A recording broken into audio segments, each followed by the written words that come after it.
കുട്ടിക്കാലം മുതൽ IAS എന്ന സ്വപ്നം വളർത്തി വലുതാക്കി. 3 വട്ടം എഴുതിയപ്പോഴും എത്തിപ്പിടിക്കാൻ പറ്റാതിരുന്ന ആ സ്വപ്നം അവസാന കടമ്പയിൽ ഹരിത വി കുമാർ നേടിയെടുത്തു. അങ്ങനെ 22 വർഷത്തിന് ശേഷം സിവിൽ സർവീസിലെ 1ാം റാങ്ക് മലയാളക്കരയിൽ എത്തിച്ചു.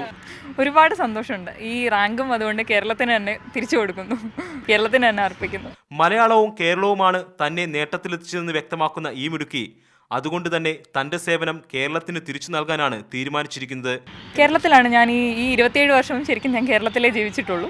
അവിടെയാണ് എൻ്റെ വിദ്യാഭ്യാസം നടന്നത്. അവിടെ തന്നെയാണ് കോച്ചിങ് ഒക്കെ പരിശീലനം നേടിയതും അവിടെ തന്നെയാണ്.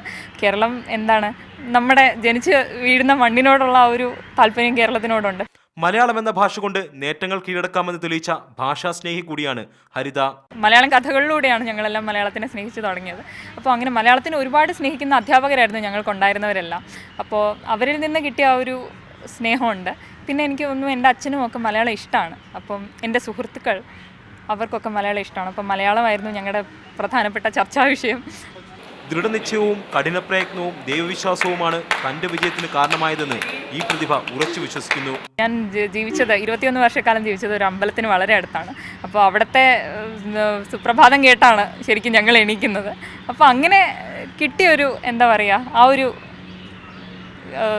ആ ഒരു സംസ്കാരം എനിക്ക് തോന്നുന്നു ഉണ്ടെന്ന് തോന്നുന്നു. നൃത്തവും സംഗീതവും അഭ്യസിച്ചിട്ടുള്ള ഹരിതയ്ക്ക് ദുഃഖങ്ങളിൽ നിന്നും പ്രതിസന്ധികളിൽ നിന്നും കരകയറാൻ സംഗീതം ഏറെ സഹായിച്ചതായി വ്യക്തമാക്കുന്നു. എന്നതവം ചെയ്തേ യശോദ, എന്നതവം ചെയ്തേ യശോദ. ക്യാമറമാൻ ഹരി വി നായർക്കൊപ്പം S അരുൺ ശങ്കർ, മീഡിയ 1, ഡൽഹി.